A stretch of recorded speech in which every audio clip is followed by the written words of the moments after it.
তবে ফলাফলটা শুই না লও, সুদের খাতায় নাম লেখাইয়া বান্দা 100 বার হজ করবা, আল্লাহর কসম কোরআন সাক্ষী একবারের হজও কবুল হবে না রে হাজী সাহেব। হাজী সাহেব টাকার গরমে হাজী হয়ে গেছে, 2 বেয়াই হজ করে আইছে, বাংলার জমিনে ঘুরতেছে, মাথার মধ্যে সাদা রুমাল আর কালো বেরি লাগায় ঘুরতেছে, কেউ হাজী কয় না। মাথা গরম হয়ে গেছে, লম্বা বড় দামি প্যাকেজ দিয়া হজ করলাম, কেন আমার এলাকার মানুষ হাজী কয় না? মাথা গরম। কি হইল হজ কইরা, কি হইল? বেয়াইরে মোবাইল কইরা কয়, বেয়াই 2 জনে হজ করলাম, ডাবল প্যাকেজ 4 লাখ 5 লাখ টাকা দিয়ে, কিন্তু দুঃখ হয় আমি যে ফরিদগঞ্জ বাজার এলাকায় ঘুরি, কেউ আমারে হাজী কয় না। হ্যাঁ বেয়াই কি করি? তোমার থেকে দুঃখ তো আমার বড়রা। কি দুঃখ? কয় আমার বউ আমারে হাজী কয় না। কি করা যায়? দুজনে একটু পরামর্শ করি, কি করা যায়? 2 হাজী বৈশা পরামর্শে বসলো। এইবার পরামর্শের সিদ্ধান্ত নিল তাড়াতাড়ি বাজারে যাও। তুমি বাজারের আগে গিয়া একটু দাঁড়ায় যাবা, আমি গিয়া দোকানে আগে বয়া তোমারে ডাকবো, হাজী সাহেব ও হাজী সাহেব ও হাজী সাহেব চা খাও। এরপরে আমি যখন ডাকবো তুমি যাইবা, তুমি আবার বলবা হাজী সাহেব ওয়েট করো, আসতেছি আসতেছি। আমার নিম্ন চাপ শুরু হয়ে গেছে। এই হলো হাজের অবস্থা। সুদের খাতায় নাম লেখাইয়া 10 তলার মসজিদ আর মাদ্রাসা করলে আল্লাহর কোরআন সাক্ষী মানুষের উপকার হবে বটে, কিন্তু তোমার আমলনামায় বিন্দু থেকে বিন্দু সওয়াব হবে না। সুদের টাকায় নাম লেখাইয়া বছরে বছরে 10 লাখ টাকা যাকাত দিলে মানুষের উপকার হবে, তোমার কোনো সওয়াব হবে না। তওবা না করে যদি মরিয়া যাও, আল্লাহ কোরআনে বলেছেন চিরস্থায়ী জাহান্নামী। কয় হুজুরেরা ফাঁকি দেয় না, না বাংলা কোরআন পড়ো, সূরা বাকারা 275 নম্বর আয়াত। দেখো আমার আল্লাহ সুদখোরদেরকে কেমন মজার মজার বার দিছে। বাংলা কোরআন পড়ো না, কোরআন শরীফ আছে না বাংলায়? তাফসিরে মাআরিফুল কোরআন, তাফসিরে নূরুল কোরআন, তাফসিরে আনোয়ারুল কোরআন। আল্লাহ আমাদের হেদায়েত দান করেন। এ যুবক, জীবনে সুদ খাইলাম না, ঘুষ খাইলাম না, মিথ্যা বললাম না, দাড়ি কাটলাম না, বেপরদায় চললাম না, হারাম খাইলাম না, টুপি মাথায় দিলাম, লম্বা জামা পরলাম, দাড়ি রাখলাম, মাদ্রাসায় পড়লাম, যদিও চাকরি নাই, সার্টিফিকেট নাই, কারণ কওমিয়া মাদ্রাসায় পড়লে কোনো চাকরি দেয় না, সার্টিফিকেট দেয় না। বলো রে বাবা, না খায় এত মরি নাই, মরি নাই। আল্লাহর হাজার শুকর, আল্লাহ এত সম্মান দান করেছেন। দুনিয়ার কোন কোটিপতি এমপি মন্ত্রী মহোদয়ের চেয়ারে বসলেও এত সম্মান শান্তি পাবো না। সম্মান দেওয়ার মালিক কে? وَتُعِزُّ مَن تَشَاءُ وَتُذِلُّ مَن تَشَاءُ بِيَدِكَ الْخَيْرُ إِنَّكَ عَلَى كُلِّ شَيْءٍ قَدِيرٌ।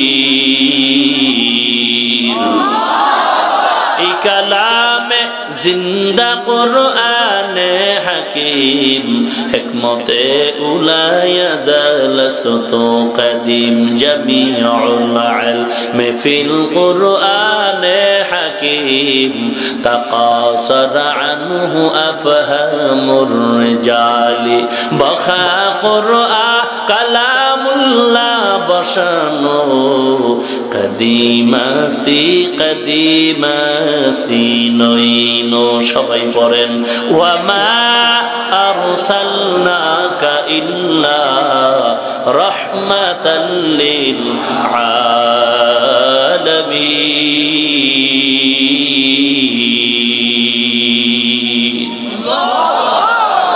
ভাইরা আমার, এ জমিনের প্রথম বাসিন্দা জিন, দ্বিতীয় বাসিন্দা ফেরেশতা, চূড়ান্ত বাসিন্দা হলো মাটির তৈরি মানব। এখানে বহু লম্বা কথা, সামনে আগাই।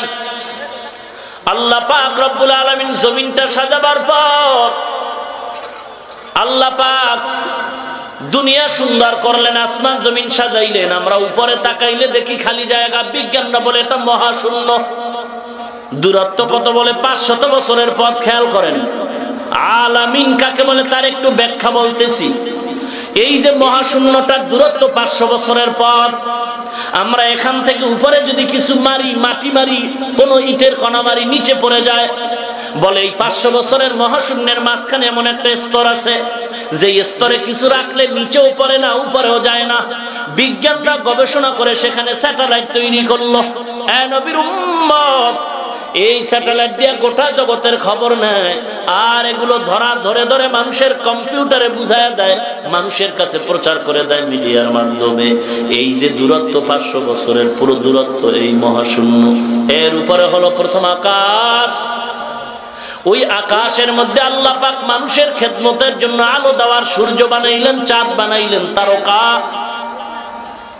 সূর্য কত বড়? বলে 2 হাত 3 হাত দিয়ে ধরা যায়। বলে না না, বিজ্ঞানীরা বলে সূর্য কত বড় জানো? পৃথিবীটা যত বড় তার থেকে 13 লক্ষ গুণ বড় হলো সূর্য। খেয়াল করবেন কিন্তু ভালো করে। এখন আমি বলবো যে বিজ্ঞানীরা বলল 13 লক্ষ গুণ বড় সূর্য পৃথিবীর থেকে। পৃথিবী কত বড়? মুসলমান, আমি বলবো পৃথিবী যে কত বড়, কত বড় বিজ্ঞানের 14 পুরুষরাও জানে না। জ্ঞানী বিজ্ঞানের বিরুদ্ধে কথা কন। বিরুদ্ধে যখন বলছি কান সজাগ করে দলিল শুনেন। 16 পারা সূরা কাহাফ, ওই সূরার মধ্যে আল্লাহ পাক রাজনীতির বয়ান করেছেন জুলকারনাইন বাদশার। গোটা জগতের বাদশা, রাষ্ট্রপতি জুলকারনাইন বাদশা, গোটা জগৎ চালাইলেন, রাষ্ট্র ক্ষমতায় বাদশা জুলকারনাইন, গোটা দুনিয়ার শাসক। কে বলেছে কোরআন বা ইসলামে রাজনীতি নাই? যে বলেছে হয়তো সে ধর্মান্ধ মূর্খ, না হয় সে শিক্ষিত শয়তান ইহুদিদের দালাল।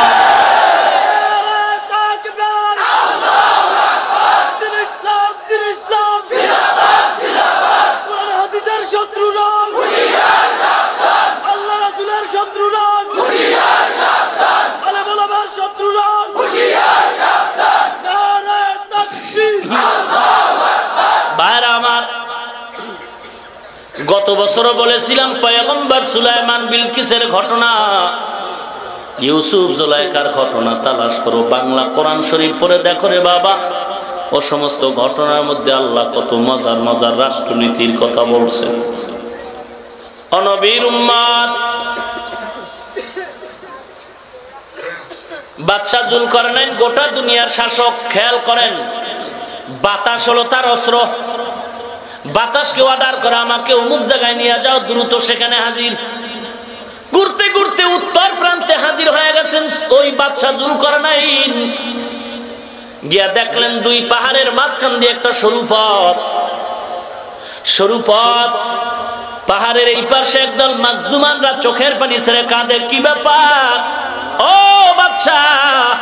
আমরা মাজদুমের দল। কি সমস্যা? বলে পাহাড়ের ওই পার্শ্ব থেকে একদল দানব আমাদের উপরে এসে আক্রমণ করে, অত্যাচার করে। কি তোমরা অন্যায় করেছো?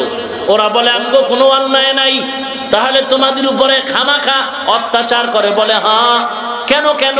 বলে ওরা তো সন্ত্রাস। সন্ত্রাস কাকে বলে? গায়ের জোরে দুর্বলের উপরে অত্যাচার করার নাম সন্ত্রাস।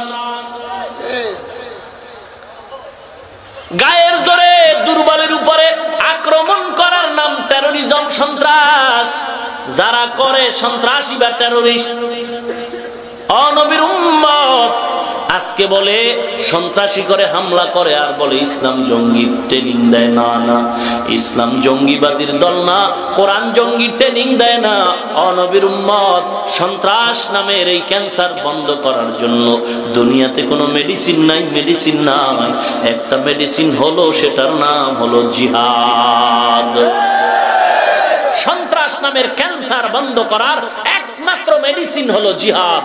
তবে সাবধান, জিহাদের অপব্যাখ্যাকারী যারা জিহাদের অপব্যাখ্যা করে, মানুষ জবাই করে, হত্যা করে, এরা কিন্তু আসলে ইসলাম চায় না, জিহাদ চায় না। এরা জিহাদের অপব্যাখ্যাকারী, এরা জিহাদের অপব্যাখ্যাকারী। মুসলমানের বন্ধুর বেশি দুশ্মন, এরা কিন্তু কোরআনেরও দুশ্মন। ভাইরা আমার,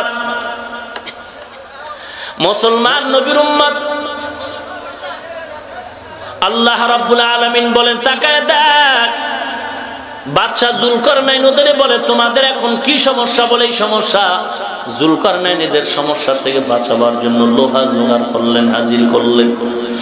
লোহা হাজির করে বাদশা যুলকারনাইন, লোহা হাজির করে বাদশা যুলকারনাইন দুই পাহাড়ের সরু পথ প্রাচীর দিয়ে আটকায় দিলেন। এইবার দানবের দল ওই পাশে রয়ে গেল। ও মুসলমান, ওই দানবের দল ওই পাশে, ওরা কারা? মুফাসসিরিনে কেরাম বলেন ওরা হলো ইয়াজুজ মাজুজের বংশধর। ওরা কি করে? বলে সকালবেলা থেকে সন্ধ্যা পর্যন্ত জিহ্বাটা বের করে দেওয়ালটারে চাটে। সন্ধ্যা যখন হয় তখন বলে চলো পাতলা হয়ে গেছে, বাকি অংশ কালকে খাবো। পরের দিন আয় দেখে আবার মোটা হয়ে গেছে। দুনিয়াতে আসা যখন সময় হয়ে যাবে তখন তারা সন্ধ্যাবেলা বলবে ইনশাআল্লাহ আগামীকাল আসবো। পরের দিন আইসা দেখবে আর বাড়ে নাই, ইনশাআল্লাহর বরকত শুরু হয়ে যাবে। মুহূর্তের মধ্যে দেওয়ালটা চেটে শেষ করে ওরা মুহূর্তে গোটা দুনিয়াটারে ক্যাপচার করে নেবে। ওরা কেমন সাইজের? বলে কেউ 20 হাত লম্বা, কেউ 30 হাত লম্বা, কেউ 60 হাত লম্বা। দানবের দল। বিজ্ঞানীরা বলে রকেট চালাইলাম, বিমান চালাইলাম, কম্পিউটার চালাইলাম, স্যাটেলাইট চালাইলাম, আজও পর্যন্ত বাদশা যুলকারনাইনের প্রাচীর বের করতে পারলাম না। ইয়াজুজ মাজুজের বংশধরেরা কেমনে ঘুমায়, কেমনে খায়, আজও পর্যন্ত বের করতে পারলাম না। ওই যে দুইবার বিমান হারায় গেছে, পায় না, লাস্টেরটা পাইছে সাগরে। কি কেমনে তুমি পাইবা? কেমনে পাইবা? হয়তো কিয়ামতের আগে আল্লাহ পাক মানুষকে মেধা দিয়ে বেরও করার সুযোগ দিতে পারেন। আল্লাহর কুদরতের মাঝে হাত দিয়ে আগানো যায় না। এ জমিনের কত বেঈমান আল্লাহর সাথে পাল্লা দিয়া জাহাজ বানাইছে, টাইটানিক জাহাজ বানায় বলছিল দুনিয়ার সামুদ্রিক কোন তুফানে ভাঙতে পারবে না। 1 ঘন্টা টাইটানিক জাহাজ চালাবার পর বরফের পাহাড়ে বাড়ি লেগে ধ্বংস হয়ে গেল, টুকরো হয়ে সমুদ্রের তলে চলে গেল। আল্লাহর সাথে পাল্লা দিয়ে কেউ পারে নাই, কেউ পারে নাই। ওয়া মাকারু ওয়া মাকারাল্লাহ ওয়াল্লাহু খায়রুল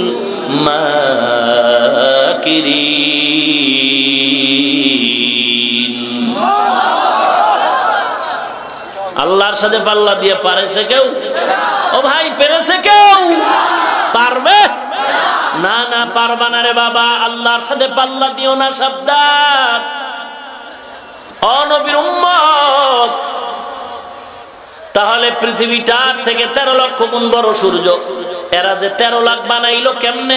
বলে জ্যামিতিক একটা গড় মাপ দিয়া আয়তন বের করেছে। মুসলমান নবীর উম্মত, এই প্রথম আকাশ হলো 500 বছরের মোটা। এই মোটা 500 বছরের আকাশ পেরিয়ে আবার উপরে যাও, 500 বছরের দূরত্ব, আবার একটা মহাশূন্য, আবার মহাশূন্য পেরিয়ে যাও, দ্বিতীয় আকাশ 500 বছরের মোটা, আবার উপরে যাও, আর একটা মহাশূন্য 500 বছরের দূরত্ব, এর উপরে যাও, তৃতীয় আকাশ 500 বছরের মোটা, এর উপরে যাও, আর একটা মহাশূন্য 500 বছরের দূরত্ব, এরপরে তুমি পাইবা চতুর্থ আকাশ 500 বছরের মোটা, এর উপরে যাও, আর একটা মহাশূন্য 500 বছরের দূরত্ব, এর উপরে যাও, পাইবা পঞ্চম আকাশ 500 বছরের মোটা, এর উপরে যাও, আর একটা মহাশূন্য 500 বছরের দূরত্ব, এর উপরে যাও, ষষ্ঠ আকাশ 500 বছরের মোটা, এর উপরে যাও, আর একটা মহাশূন্য 500 বছরের দূরত্ব, এর উপরে যাও, সপ্তম আকাশ 500 বছরের মোটা।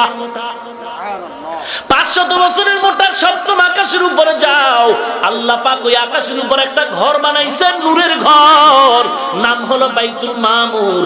আল্লাহ নূরের ঘর, ফেরেশতাদের কাবা, ফেরেশতাদের কাবা, ওরা 24টা ঘন্টা আল্লাহর কুদরতে নূরের তৈরি 7 আসমানের উপরের ঘর, নূরের ঘর বাইতুল মামুর তাওয়াফ করে, তাওয়াফ করে আল্লাহ এমন পজিশনে ঘরটা রাখছেন, মুফাসসিরিনে কেরাম বলেন ওই বাইতুল মামুরের ছাদের মধ্যখানে একটা কোন টুকরো যদি ফেলানো হয়, ওই বাইতুল মামুরের 7 আসমানের উপরের ছাদের মধ্যখানে যদি কোন টুকরো ফেলানো হয়, ওই টুকরোটা বাইতুল মামুরের ছাদের মধ্যখান দিয়া সপ্তম, ষষ্ঠ, পঞ্চম, চতুর্থ, তৃতীয়, দ্বিতীয়, প্রথম আকাশ মধ্যখানের ভেদ করে ওই পাথরটা এসে বাইতুল মামুরের ছাদের মধ্যখানের পাথর এসে ঠিক বরাবর দুনিয়ার জমিনের কাবার ছাদের মধ্যখানে পড়বে।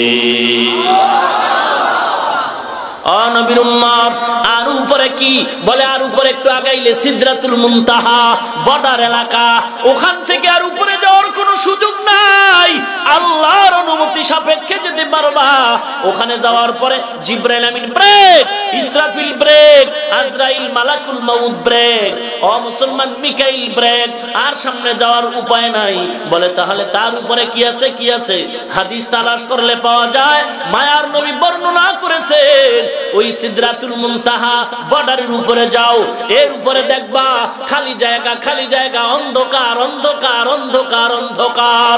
উপরে যাও, উপরে যাও, উপরে যাও, উপরে যাও, লামাকা লাজামা, অনেক অনেক অনেক উপরে যদি যাওয়া হয়, আল্লাহর কুদরতে আবার উপরে গিয়ে দেখা যায় আল্লাহর কুদরতে পানি আর পানি, পানি আর পানি, পানি আর পানি, আল্লাহর কুদরতের পানি ওখানে রাখছে।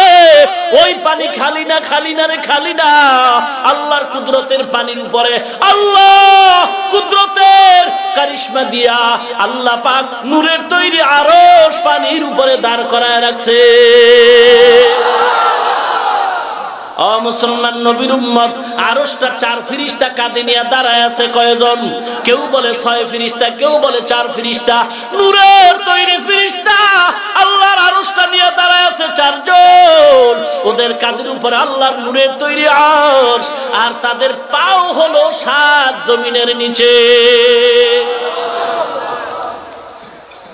আলামিন কাকে বলে? বলে আর একটু উপরে যাও, আরশের উপরে কি?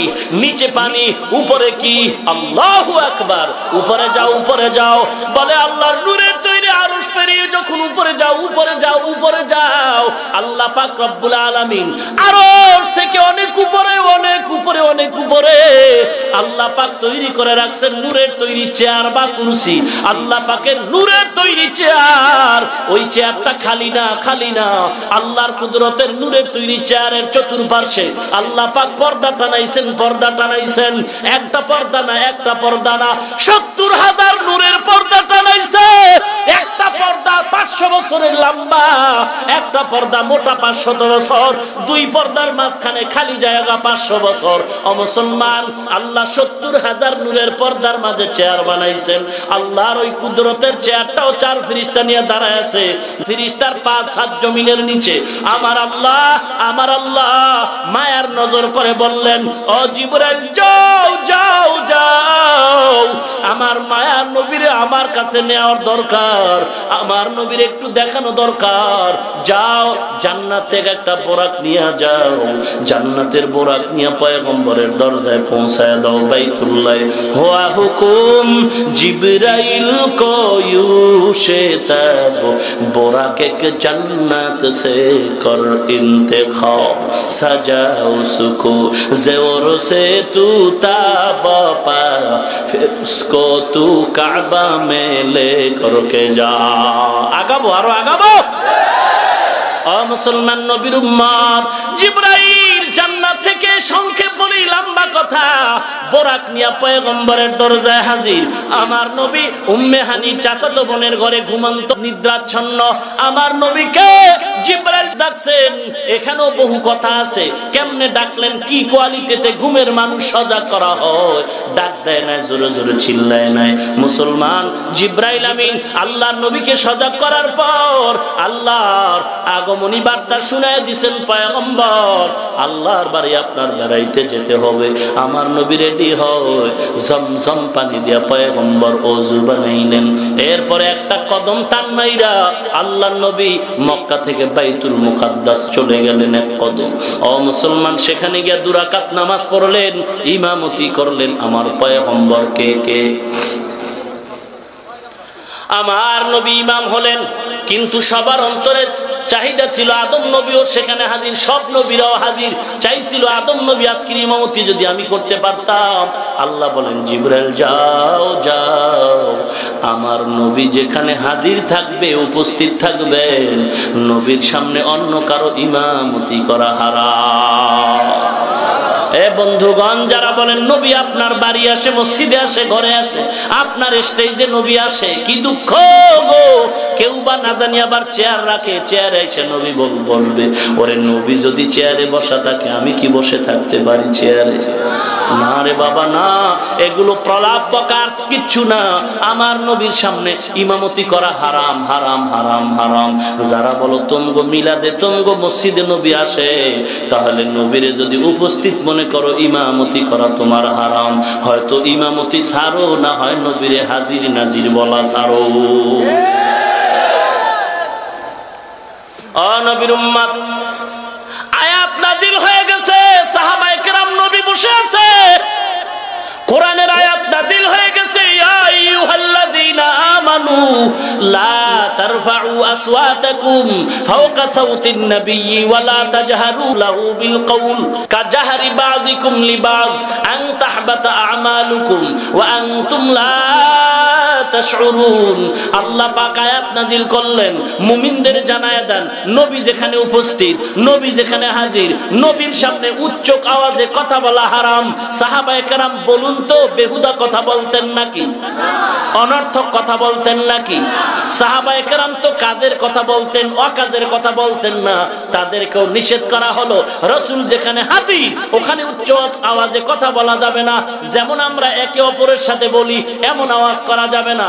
রাসূল আমার পবিত্র জবানে আয়াত শুনায়া দিলেন, সাহাবায়ে কেরাম চুপ হয়ে গেলেন। এরপরে রাসূল প্রশ্ন করেন, সাহাবায়ে কেরাম আস্তে করে জবাব দেয়। রাসূল বলেন, শুনি নাই, আবার বলেন, আবার বলে শুনি নাই, আবার বলেন, আবার বলল শুনি নাই, আবার বলেন। যারা বলেন রাসূল আপনার মিলাদে হাজির হয় আমার নবীর সামনে, সাহাবায়ে কেরাম তো অনর্থক কথা বলে না, কাজের কথাও তো জোরে বলা হারাম। অতএব আপনি যদি রাসূলের সামনে হাজির মনে করে জোরে জোরে চিল্লান, এটা বেয়াদবির শামিল।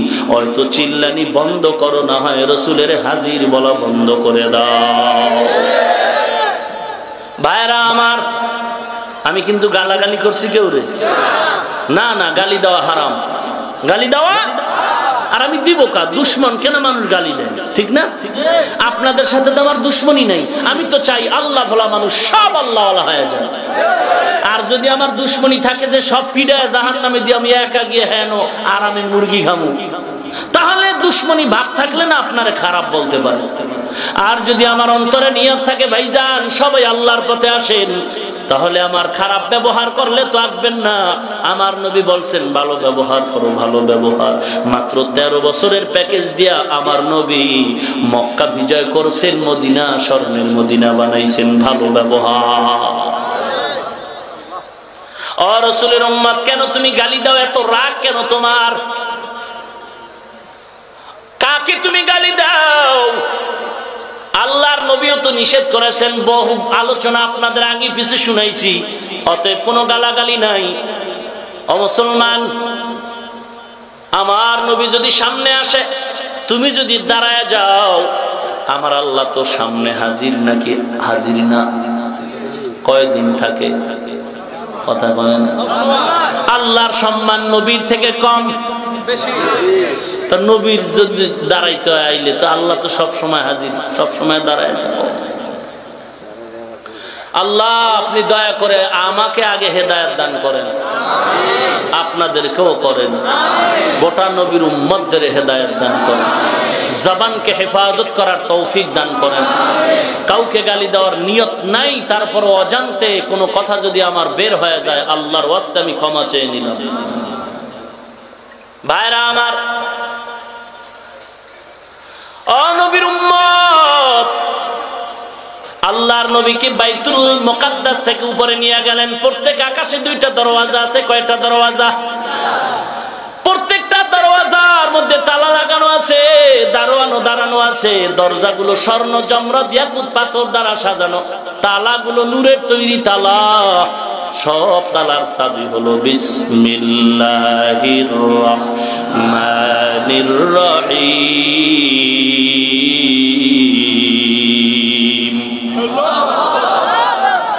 ও মুসলমান নবীর উম্মত, আমার নবী কিনা জিবরাইল সিদরাতুল মুনতাহায় চলে গেলেন। জিবরাইল তুমি ব্রেক হয়ে যাও, সামনে আর আগাইবা না। এবার আমির জিম্মা, আমি আমার নবীকে টান মেরে নিয়ে আসবো। আল্লাহ পাক আমার নবীকে কুদরতি সাহায্যের অপরাধ দিয়ে নিয়ে গেছেন। আল্লাহর নবীকে লামাকালা জামা আরশ কুরসি লৌহ কলম পেরিয়ে ৭০,০০০ নূরের পর্দা ভেদ করিয়া আমার আল্লাহ আমার নবীকে সামনে বসাইয়া মারেফতের কথা আছে। ও নবীর উম্মত, আল্লাহ পাক রব্বুল আলামিন আমার নবীকে আবার মুহূর্তের মধ্যে রাত্রের সামান্য সময় নিয়ে আবার পৌঁছায় দিছেন, কাবার কিনারায় পৌঁছায় দিলেন। নবীর মান কত এতক্ষণ যা আপনাদের বয়ান করে শুনাইলাম, এই আরশ কুরসি লৌহ কলম আকাশ বাতাস সূর্য চন্দ্র যা কিছু বললাম এগুলো সব হলো আলামিন। এই আলামিনের জন্য আমার আল্লাহ হলেন রব, আর আমার মায়ার নবী হলেন রহমত। जहाँ तक आए रबूबियत खुदा की, वहाँ तक है नबूवत मुस्तफा की। रबूबियत खुदा की आए जहाँ तक नबूवत मुस्तफा की है, वहाँ तो যে নবীর জন্য গাছ কাঁদে, মাছ কাঁদে, গর্তের পিপিলিকা কাঁদে, যে নবীর জন্য আকাশ কাঁদে, বাতাস কাঁদে, চাঁদ সূর্য কাঁদে, যে নবীর জন্য মাটি কাঁদে, যে নবীর জন্য দুনিয়া পাগল। কিন্তু না, নবীর আপন চাচা, নবীর আপন বংশের লোকেরা নবীর বিরোধিতায় পাগল হয়ে গেল। মক্কার পার্লামেন্ট, ওই বেঈমান মুশরিকদের পার্লামেন্টের নাম হলো দারুন নদওয়া। ওখানে বসে তারা পরামর্শ করলো, মুহাম্মদ বাড়াবাড়ি করে, আমগো মূর্তি পূজার বিরুদ্ধে কথা বলে, কি করা যায়? প্রথম সিদ্ধান্ত নিল মুহাম্মদের সামনে কিছু প্রস্তাব দেওয়া হোক। এই মুহাম্মদ, যদি আরবের রাজা হতে চাও বানায় দিব, নারী চাও দিব, গাড়ি চাও দিব, বাড়ি চাও দিব, তারপর আমগো বিরুদ্ধে কথা বলবি না। ইমাম সাহেব, বেতন লাগবে কত? ৫,০০০। এই ৫,০০০-এ কি হয়? আমরা তো বুঝি আমগো তো ৩০,০০০-এ হয় না, বা মাতে আরো ২০,০০০, তাতেও হয় না। তোমার ৫,০০০-এ কিছু হবে না, আমরা ১০,০০০ দিব। খানা কয় বেলা চাও? ৩ বেলা। কয় না, আলাদা ২ বেলা নাস্তাও দিব। কয় এত মোহব্বত কেন করো সভাপতি সেক্রেটারি? কয় মোহব্বতের কারণ হলো মজার মজার বয়ান দিবা, তবে আমগো দলের বিরুদ্ধে কোনো কথা বলবা না। ইমাম সাহেব আল্লাহর গোলাম কোরআন শরীফ হাতে লইয়া জুমার বয়ানে ডাক দিয়ে কয়, আমিও মসজিদের ইমাম, আপনিও মসজিদের কমিটির মেহমান। আল্লাহর ঘরের দায়িত্ব বড় বড়, ছোট কোনো দায়িত্ব না। সদস্য হলেও তো বড় দায়িত্ব। আল্লাহর ঘর, আল্লাহর ঘর। অতএব আমি ইমাম যদি নিরপেক্ষ থাকতে হয়, তাহলে আপনারাও যদি কমিটির মধ্যে থাকতে চান, আপনারাও দল বাদ দিয়া নিরপেক্ষ থাকতে হবে।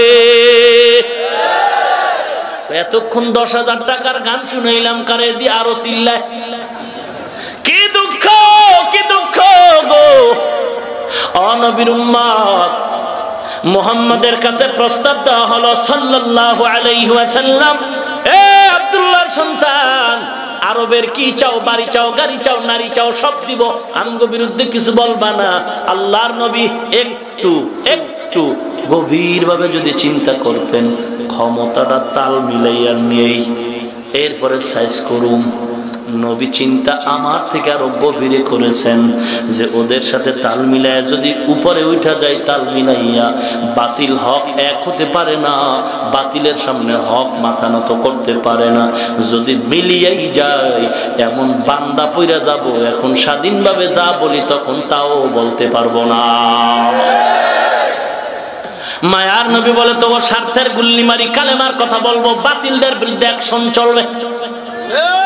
এইবার আবু জাহিল্লা সভাপতির চেয়ারে বয়ে কয় এমার্জেন্সি কল কর, নতুন মিটিং কর, মুহাম্মদের কি করা যায়, প্রস্তাবে তো পারলাম না সাইজ করতে, এইবার হুজুরের চাকরি বন্ধ করে দাও।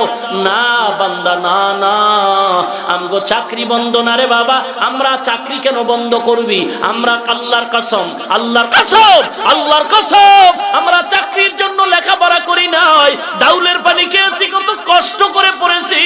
ও মুসলমান, ভালো খানাও খেতে পারি নাই, একমাত্র কারণ আমরা আল্লাহর গোলামি করার জন্য। অতএব আমরা তো আল্লাহর গোলামি করতেছি, রিজিকের মালিক আল্লাহ, চাকরির ভয় দেখায়া কোনো লাভ আমাদের হবে না, হবে না, হবে না। খোদায় খাওয়ায় না? ও ভাই, খাওয়ায় না আল্লাহ? কে খাওয়ায়? কম খাওয়ায়? নবীর উম্মত রাগ করবেন না, রাগ করেননি। রাগ করলে ঈমান কিন্তু 0 পয়েন্টে চলে যাবে। আল্লাহ আমাদের হেদায়েত দান করেন। আমি কিন্তু এখন ভিন্ন আর একটা নবীর আদর্শের আলোচনায় ঢুকতেছি। আগাবো?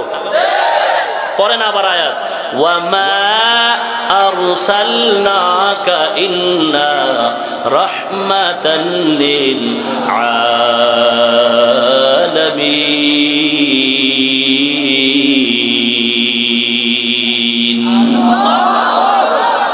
কি আমি একটু আগাবো না, আপনারা উঠে যাবেন না?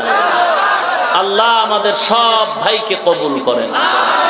আরো আস্তে করে বলেন আমিন। এই খেপাটা যদি আগে খেপতেন তাহলে এই দেশে আর কোন নাস্তিক থাকতো? হ্যাঁ, কি খেপেন? সময় মতো জিহাদ চাই, জিহাদ চাই, পুলিশ দেখলে আর নাই। কি ওরে দৌড়, জোতা থুয়েছে আর এক জায়গায়। হ্যাঁ, হায় কি ইমানের পাওয়ার, কি ইমানের পাওয়ার! কোথায় আমাদের ইমান? মাইকে জ্বালাময় ভাষণ দেই নাস্তিকের দল, হুজুর গো চিনু না, চিনু না, সাহস থাকলে আয় আয় দেখ আমরা কেমনে দৌড় দেই। এই তো আমগো সাহস। না হয় নবীর আশেক তো বাংলায় কম নাই, কম নাই। এত আশেকে রাসূল, রবিউল আউয়ালে রাজধানী গরম, এত আশেক যদি এক ময়দানে নাইমা যাইতা, এ জমিন পবিত্র হয়ে যাইতো, কোন নাস্তিক এ জমিনে থাকতে পারতো না। নবীর উম্মাত, এবার দারুন অধ্যায় দ্বিতীয় পরামর্শ, ফাইনাল কি করা যায়? এক একজনে কয় মুহাম্মদ রে বন্দী কর, নাউজুবিল্লাহ কর না কেন? একজনে কয় মুহাম্মদের দেশান্তরী করো। এই সিদ্ধান্তে পৌঁছতে পারছে না, সব তার সিরা সমাধান হচ্ছে ফাট কইরা এক মুরব্বীর আগমন, বড় হুজুর ডাক দিয়া কয় কি রে কতটুকু আগাইছো? কয় পারি না। কয় উপদেশটা কেন বানাও না আমারে? আমি তো দুনিয়ার মধ্যে যত আকাম কুকামের বুদ্ধি দেওয়ার আমি দিতে পারি, আর কেউ পারে না। আমি কিন্তু আকামের বুদ্ধি দেওয়ার হেডমাস্টার। যত আকাম কুকামের বুদ্ধি লাগবে মিস কল দিবি, টাকা লাগবে না, ব্যাক আমি কইরা কথা বমু। সিদ্ধান্ত কি হইছে? কয় দেশান্তরী কর। কয় না না, আমার একটা সিদ্ধান্ত নাও, আমি বলবো মুহাম্মদ নাউজুবিল্লাহ তার মাইরা ফালাও। বাহ, বড় হুজুরের সিদ্ধান্তই তো দামি। কি দামি তোমার সিদ্ধান্ত, আসো তোমারে পুরস্কার দেই। কয় পুরস্কারের গুল্লি মারি, ফাও বুদ্ধি দেওয়ার তো জায়গা পাই না। আমি যত বুদ্ধি দিই আমার পুরস্কার লাগে না। কাম কর। যেমন পরামর্শ দিল মিস্টার ইবলিস তেমনি কাজ করল। সবাই অন্ধকারে গিয়া রাসূলের বাড়িটারে ঘেরাও করে ফেলল। অশ্রু নিয়ে দাঁড়াইছে, রাসূলকে দুনিয়া থেকে বিদায় করে দিবে। আমার আল্লাহ দেখেন কি দেখেন না? ওয়া মাকারু ওয়া মাকারাল্লাহ ওয়াল্লাহু খায়রুল মাকিরিন।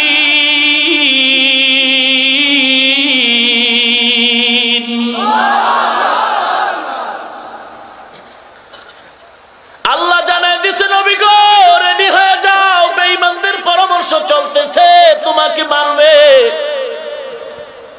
তুমি রেডি হয়ে যাও। আলীরে ঘরের মধ্যে ডাইকা হাজির করে দাও। হযরত আলীকে ডাকলেন আমার নবী। মাঝখানে অনেক কথা আছে, সংক্ষেপে আগায়া যাই। হযরত আলীকে ডাকলেন, বাড়ির চতুর্পার্শ্বে বেঈমানরা ঘেরাও করে ফেললো।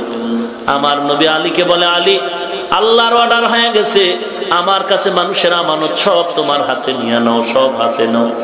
আগামী কাল বা 2-1 দিনের মধ্যে আমানতগুলো যথাযথ পাওনাদারের হাতে পৌঁছায় দিও। আলী চিন্তা করলেন, নবীর আমানত এগুলো আগামীকাল বা 2 দিনের মধ্যে মানুষের হাতে দেওয়ার জন্য বলছেন, অতএব আমার কোনো টেনশন নাই, নো চিন্তা ডুফুর্তি, নাকটাই না ঘুমাই, আমি আজ মরব না। ওরা যতই চেষ্টা করে আমাকে মারতে পারবে না, কারণ নবী কইছে আগামী কাল আমার আমানত দেওয়া লাগবে, তবে আইজ মরব না, মরলে কাইল। কে বাঁচানের মালিক? কে সম্মানের মালিক? রাসূল এবার প্রস্তুত হয়ে গেছে। একটু আগেই তো ইশারা দিছিল, কয়েক বছর আগে, আবু বকর কোন একদিন তুমি আমার হিজরতের সাথী হইবা।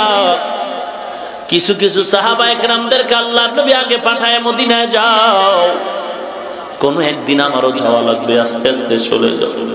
এই মক্কার কাফের আমাদের উপর অত্যাচার করে, কত আর সহ্য করা যায়? আমার মা নাই, আমার বাবা নাই, আমি এতিম, আমার কেউ নাই, কেউ নাই। ফাসায়াকফিকাহুমুল্লাহ, আমার আল্লাহ আমার জন্য যথেষ্ট। আমার নবী এখন একা, গভীর রাত, অন্ধকার। এবার বেঈমানরা চতুর্পার্শ্বে বাড়িটা ঘেরাও করে ফেলেছে। আমার নবী এবার একা একা হয়ে গেল। আল্লাহ আমি কেমনে বের হব? কয় পয়গম্বর চিন্তা নাই, হাতের মধ্যে কিছু ধুলা নেন, আর আমি আপনাকে মন্ত্র শিখাই দেই, আয়াত ফিরে ফিরে দম দেন, আর এই ধুলাগুলো ওদের চোখে মারবেন, বাড়ির চতুর্পাশে ওদের চোখে লাগবে, ওরা চোখ ডলবে, মাঝখান দিয়া নিরাপদে আপনি বের হয়ে যাবে। পয়গম্বর ধুলা নিলেন। আল্লাহ বলেন, পয়গম্বর ধুলাগুলো মোবারক হাতে নিয়ে আপনি আয়াতগুলো পড়ে নিয়ে আসিন। ওয়াল কুরআনিল হাকীম ইন্নাকা লামিনাল মুরসালিন আলা সিরাতিম মুস্তাকিম তানজিলাল আজিজির রহিম লিতুনজিরা কওমান মা উনজিরা আবাউহুম ফাহুম গাফিলুন লাকাদ হাক্কাল কওলু আলা আকসারিহিম ফাহুম লা ইউমিনুন ইন্না জাআলনা ফি আ'নাকিহিম আগলালান ফাহিয়া ইলাল আযকানি ফাহুম মুকমাউন ওয়া জাআলনা মিন বাইনি আইদিহিম সাদ্দান ওয়া মিন খালফিহিম সাদ্দান ফাআগশাইনাহুম ফাহুম লা ইউবসিরুন।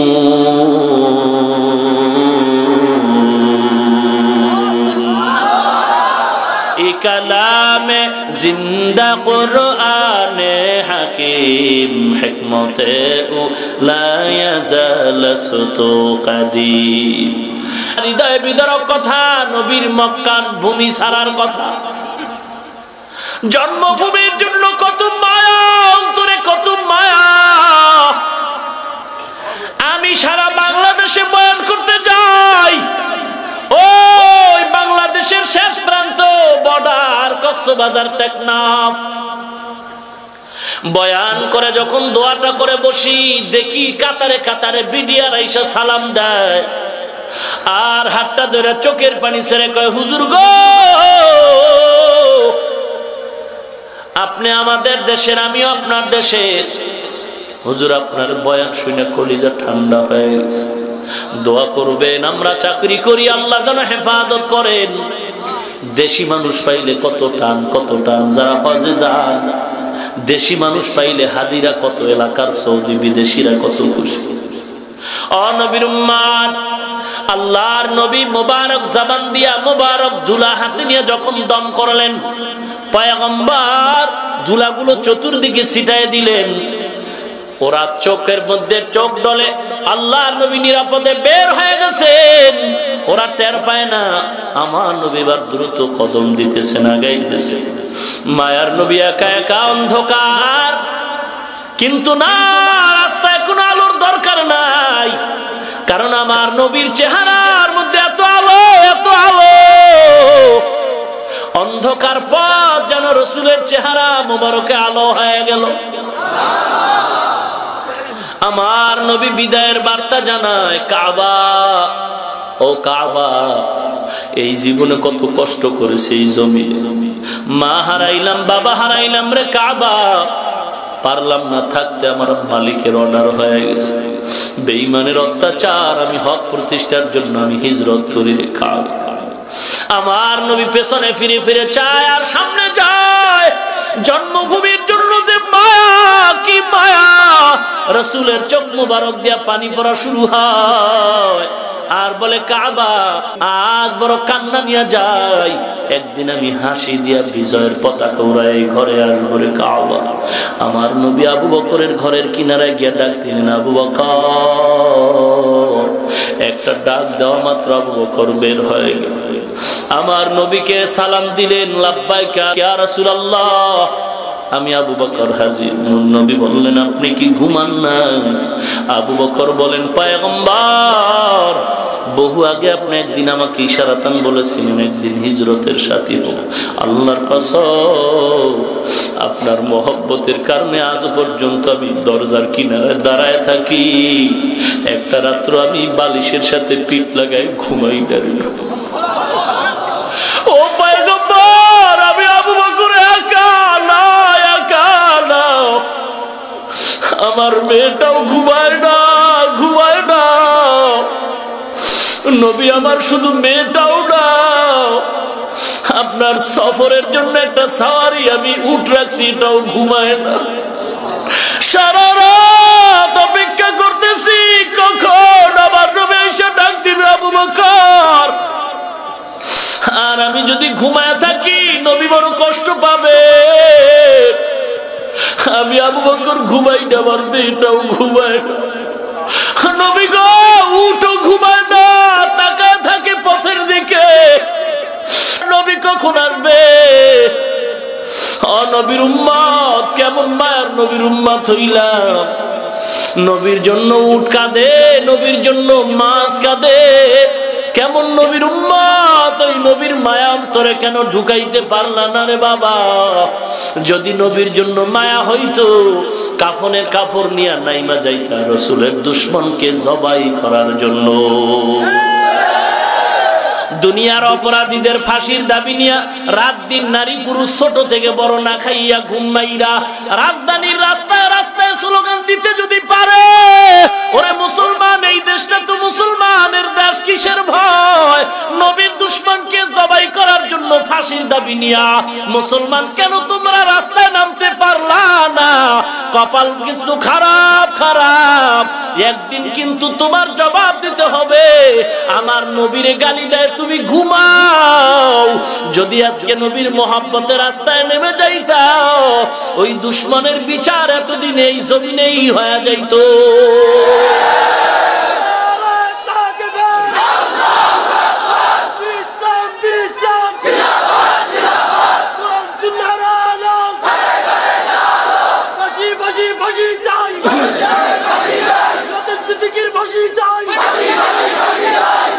ভাইরা আমার, আপনারা পত্রিকায় হয়তো দেখছেন, জামিনের এমন একটা আবদার চলতেছে, ও মুসলমান, দেশ কিন্তু ঠান্ডা না, ঠান্ডা না।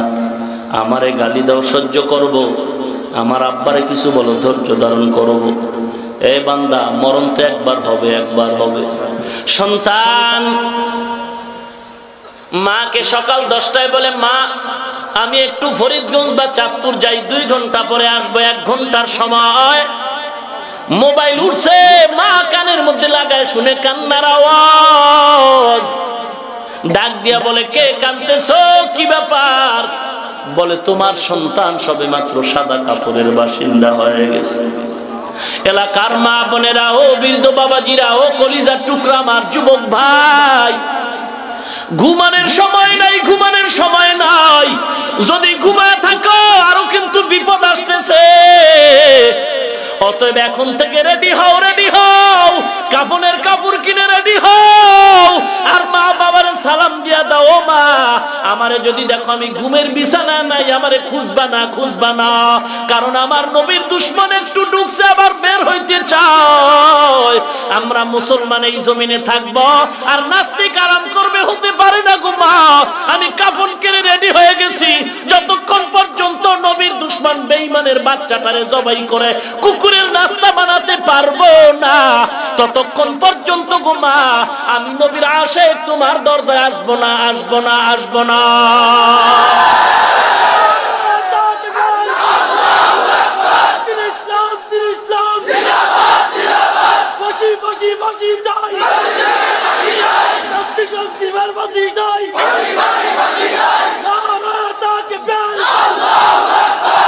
ভাইরা আমার, এ দেশের মুসলমান বা ইসলামের সাথে গাদ্দারি করে কোন পরাশক্তি, কোন বেঈমান এ জমিনে সম্মানের চেয়ারে বসে থাকতে পারে নাই।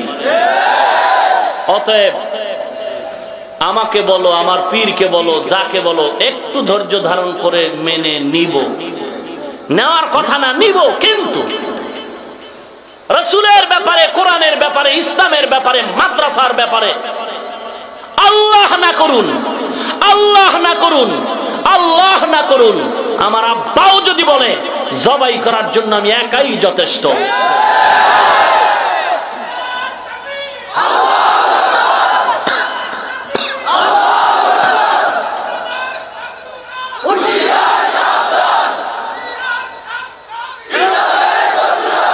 ভাইরা আমার, আবু বকর পয়গম্বরের দরবারে হাজির। বেঈমানরা পয়গম্বরের উপরে আক্রমণ করার জন্য পাগল। আবু বকরকে নিয়ে পয়গম্বর মদিনার দিকে রওনা হয়ে গেছেন। পয়গম্বর অন্ধকারে হাঁটতেছেন, আবু বকর ছাড়া কেউ নাই। এখন তো মক্কায় কি সুন্দর রাস্তা, পাথর মাইরা আমি হাইটা হাইটা হাইটা হাইটা রাস্তার ভিতর দিয়ে মক্কায় আসলাম।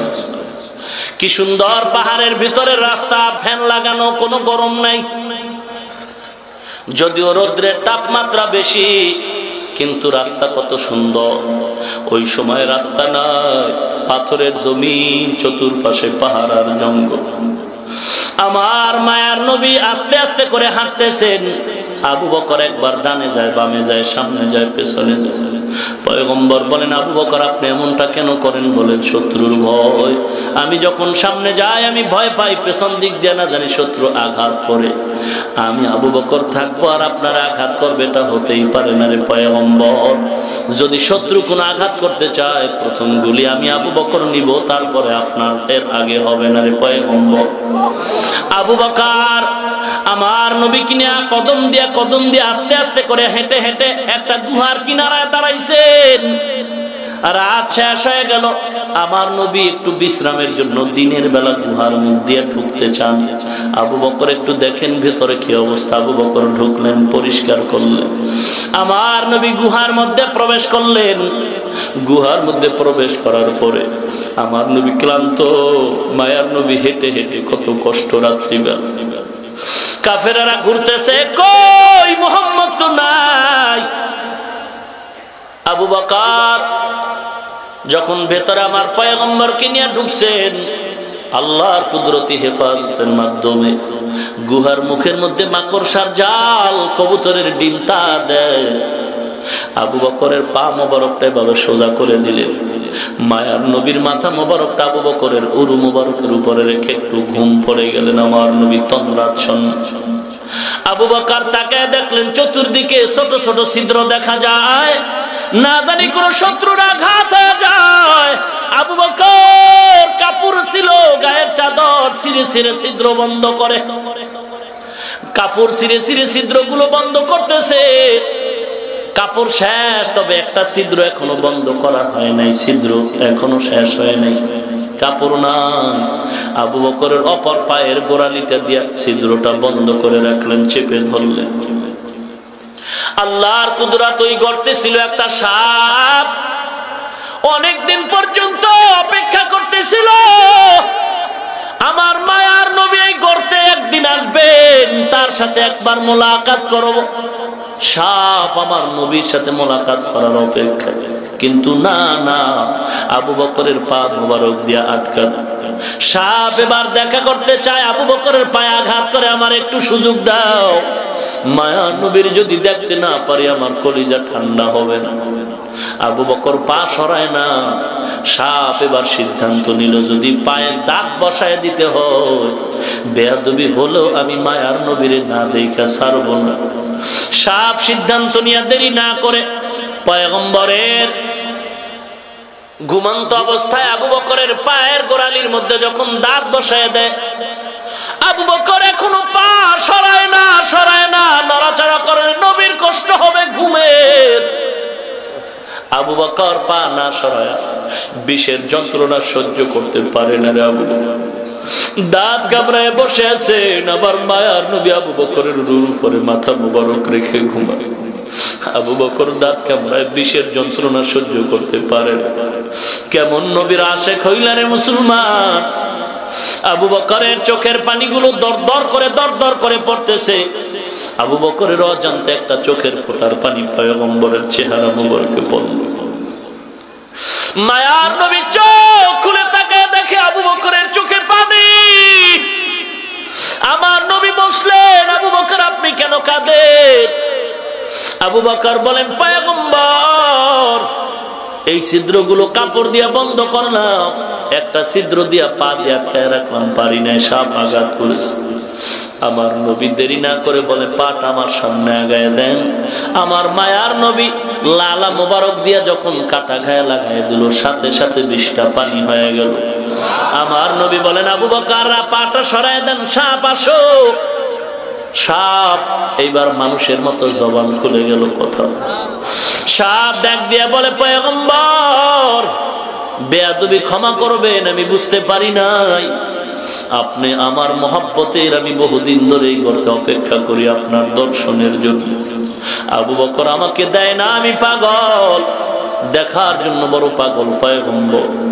ও নবীর উম্মত, আল্লাহ নবী মাফ করে দিলেন। এরপরে রাত হলো, আবার সফর শুরু করলেন।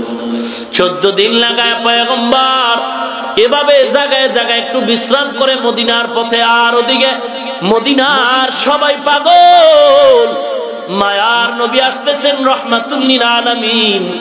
মদিনাবাসী কত খুশি, তারা শহর থেকে রাস্তায় বেরিয়ে আসলেন।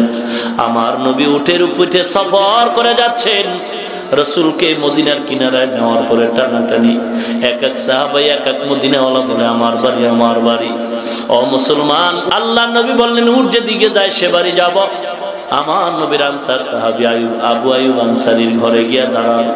আমার নবী সেখানে দাঁড়ালেন, বিশ্রাম নিলেন। রে মুসলমান, মদিনাওয়ালারা নবীর স্বাগতম জানায়, আমার নবীকে মেহমানদারি করায়।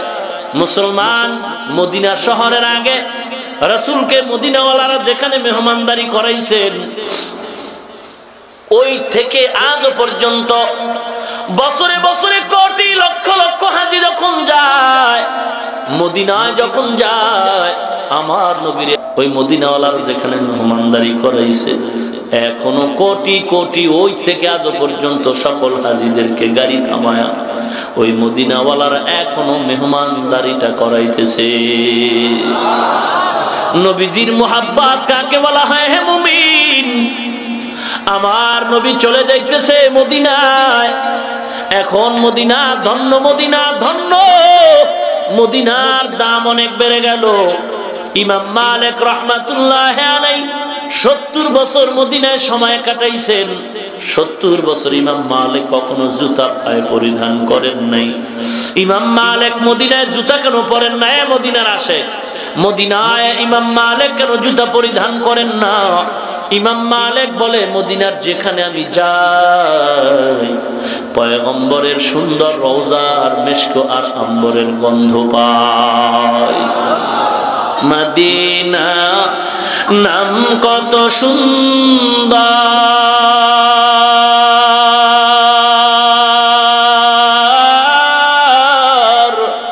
মদিনা কেরে সেওয়ান্ত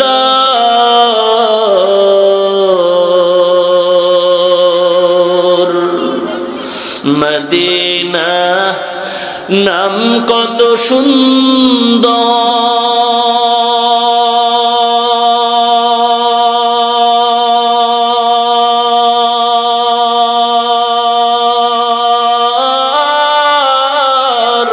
মদিনা কেড়ে সেওয়ান্ত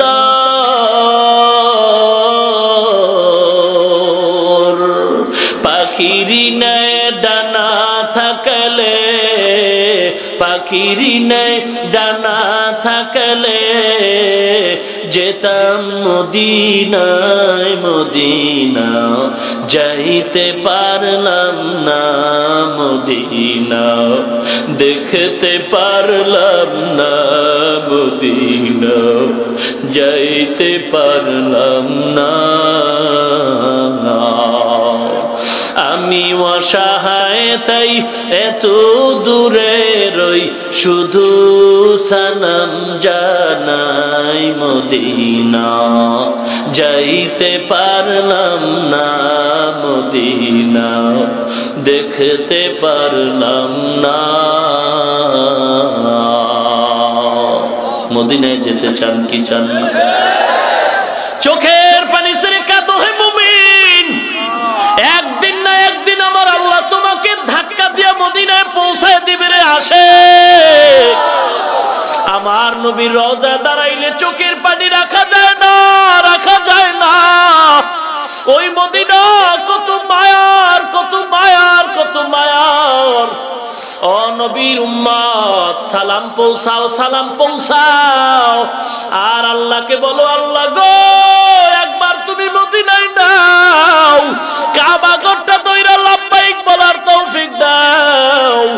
এমন সুন্দর মদিনা, আমার নবীর রওজায় আমার নবী জিন্দা নবী, জিন্দা নবী। আমার নবী এখনো আল্লাহর মারিফতে মগ্ন। ও নবীর উম্মত, ও নবীর উম্মত, ওই মদিনার জন্য যদি এক ফোঁটা চোখের পানি ছেড়ে দাও, একদিন আগে হোক একদিন পরে হোক, আমার আল্লাহ মদিনায় না নিয়া মরণ দিবেন না। আরো বেড়ে পুবাল হাওয়া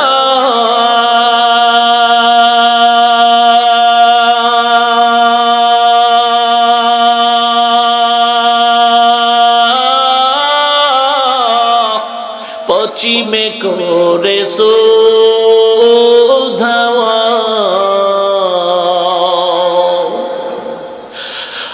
আরো বেড়ে পুবাল হাওয়া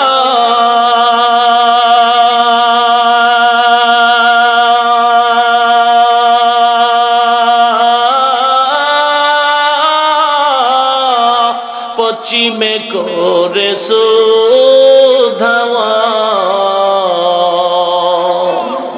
এই গরিবের দুঃখী সালাম, এই গরিবের দুঃখী সালাম পৌঁছে দিও মদিনায়, মদিনা যাইতে পারলাম না, মদিনা দেখতে পারলাম না, মদিনা যাইতে পারলাম না।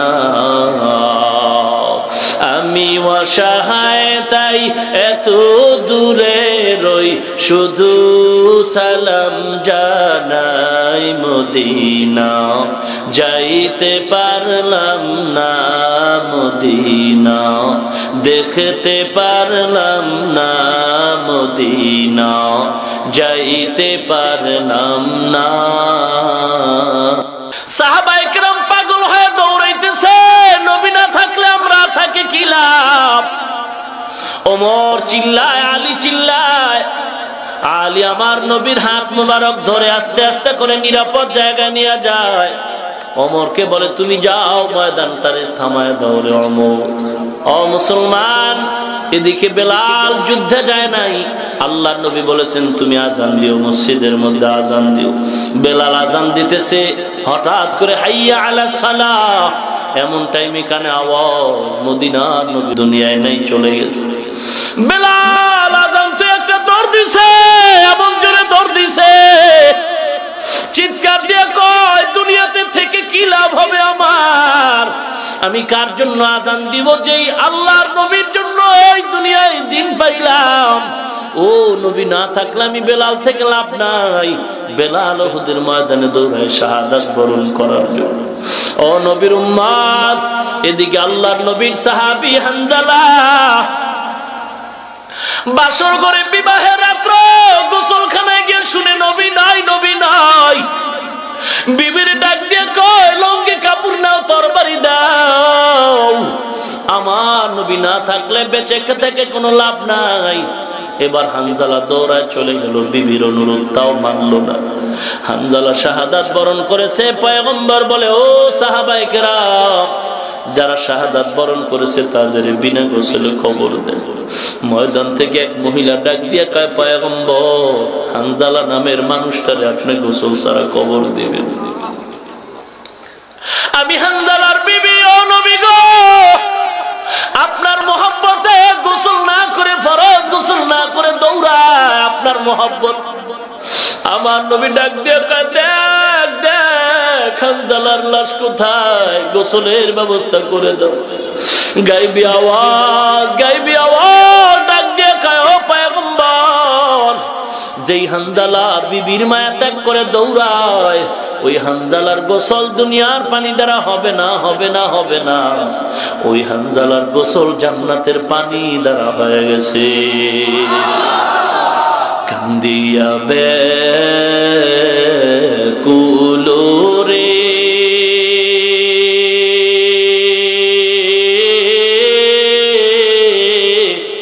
হানজালা শহীদ রে,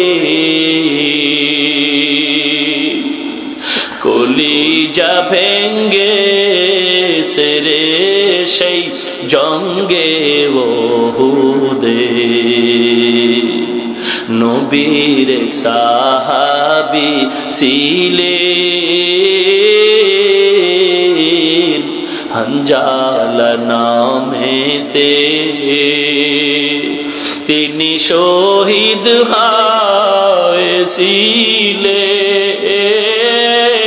হয়েছিলেন বিবাহের রাত্রিতে রে গিয়ে জঙ্গে ওহুদে। নবীর ডাকে আধার রাতে কহেন বিবির তরে, বিয়ের রাত্রে চল সিরানে,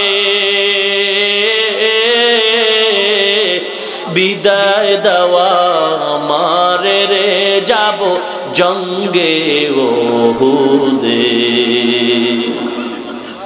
হাতুলে স্ত্রী বলে আল্লাহর দরবারে, বিয়ের রাত্রে না বসামি, সুপিলাম তো মারে রে সেই জঙ্গে ওহুদে। যুদ্ধে গেলেন শহীদ হইলেন নাপাক হালাতে, নবী জেনে সাহাবাদের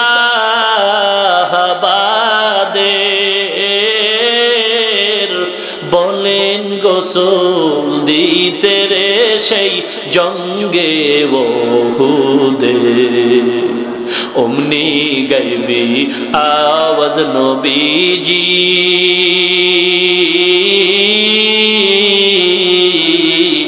পাইলেন শুনিতে হানজালার গোসল হইবে ফেরেশতাদের হাতের জান্নাতের পানিতে আশিক হবে রাদারায়ে শাহেন শাহেদ আলম আশিক হবে রাদারায়ে শাহেন শাহেদ আলম সুন্নত की पैरवी करते रहो हर जहर दम सुन्नत की पैरवी करते रहो हर जहर दम।